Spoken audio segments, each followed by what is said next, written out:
The other side of our studio, Emma James of MediaWatch. Good evening to you. Hi there. Starting with a look at some startling images, quite frankly, from the United States of a white nationalist gathering, this in Washington, and this has been condemned by the President-elect Donald Trump, but as I understand it, that meeting very much swearing its allegiance to that very man. Yes, absolutely. It is a problem that Donald Trump is continuing to face, the fact that people believe that he has given voice to people with very much extremist views. The spectre of racism has really been looming large over the United States, and many people blame his rhetoric on the campaign trail and his subsequent election for what they believe is a rise in openly racist acts. Now, these images were captured at the weekend by The Atlantic, who are out filming in the very heart of democracy in the United States, Washington, D.C. Let's take a look. Hail Trump! Hail our people! Hail victory!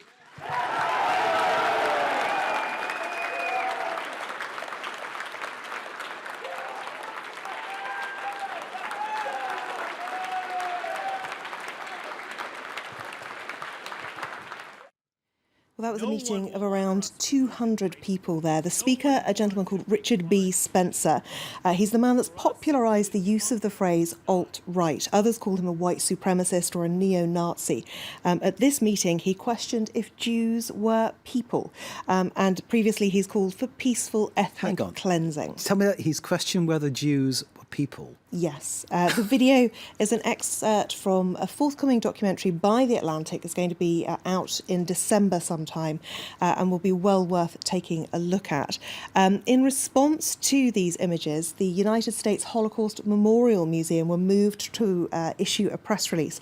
And what they say in this is that Richard B. Spencer's statement that white people face a choice of conquer or die closely echoes Adolf Hitler's views on Jews. And they remind people that the Holocaust didn't begin with killing, it began with words. So they're saying these aren't just words, they matter, and it is important for people to act on these words and not just wait for actions to follow. Now, the term alt-right has been adopted by many in the media, but some journalists are starting to push back, including this gentleman who says, I'm getting tired of writing alt-right. I'm going to just write racist white nationalists. I'm old school. No need to rebrand racism.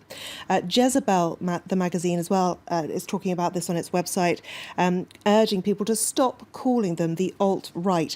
They criticise Politico, which is a very well-respected news website, because on their website they said the alt-right movement has been associated with racism and anti-Semitism. Well, it has been, like, sort of saying that it's actually maybe something different. It's a huge understatement. Jezebel calls the alt-right a reactionary coalition of white supremacists, neo-monarchists, radical misogynists, and outright fascists. However, some on Twitter have come up with a much more succinct way to express the thought. So basically, the alt-right is KKK members with their hoods off, which I think is genius. Now, the New York Times has been tweeting remarks from Donald Trump because they had a meeting with him earlier today. And they asked him repeatedly about these alt-right supporters. And they say that he said, it's not a group I want to energise. If they are energised, I want to look into it and find out why. You'll notice in the comments down below, somebody pointing out that maybe his talk of building a wall between America and Mexico and calling Mexicans rapists, saying he wanted to punch protesters, maybe that had something to do with all of this. And when he was asked again about that alt-right conference that we saw the images from there, boy, you are really into this issue, Trump replied, then disavowed them again. So he has disavowed the alt-right. However, as some people have pointed out, one of the most vocal mouthpieces of the alt-right is Steve Bannon, the man from Breitbart, who is now at the right hand of Donald Trump as his strategist. Just look at that factual list. It does send shivers up one's spine, doesn't it? This Tuesday's interview, though, Donald Trump with the New York Times, interesting, and it very nearly didn't happen. Is that? Tell us the story. Yes, it was tweets from Donald Trump himself that really flagged up the fact that this New York Times meeting was in danger of not happening. As you can see here, I cancelled today's meeting with the failing New York Times, one of his favoured ways of referring to them, when the terms and conditions of the meeting were changed at the last moment. Not nice, he said. He then went on to say perhaps a new meeting will be set up. In the meantime, they continue to cover me inaccurately and with a nasty tone.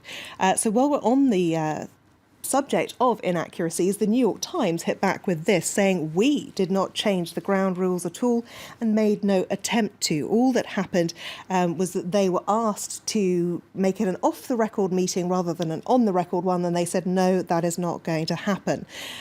So someone's lying, either New York Times or Donald Trump. I think And Donald Trump has a track record of lying. I think he was misinformed, is how it was sold. I take it back. Yes.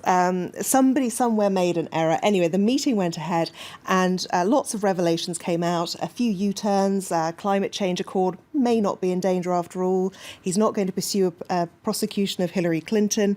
And interestingly, what this Twitter user points out is all of the news rolling out of New York Times' HQ this hour should shame the TV news executives who allowed Trump to be off the record, because they had a meeting with Donald Trump on Monday, and as the New York Post reports it, well, it really didn't go too well. It was off the record, so no one's giving too much detail, but they say Donald Trump's media summit was a firing squad. He didn't answer questions, he just railed at them, told them they were liars, and told them all how useless they were. And nobody had to go back at him, I presume.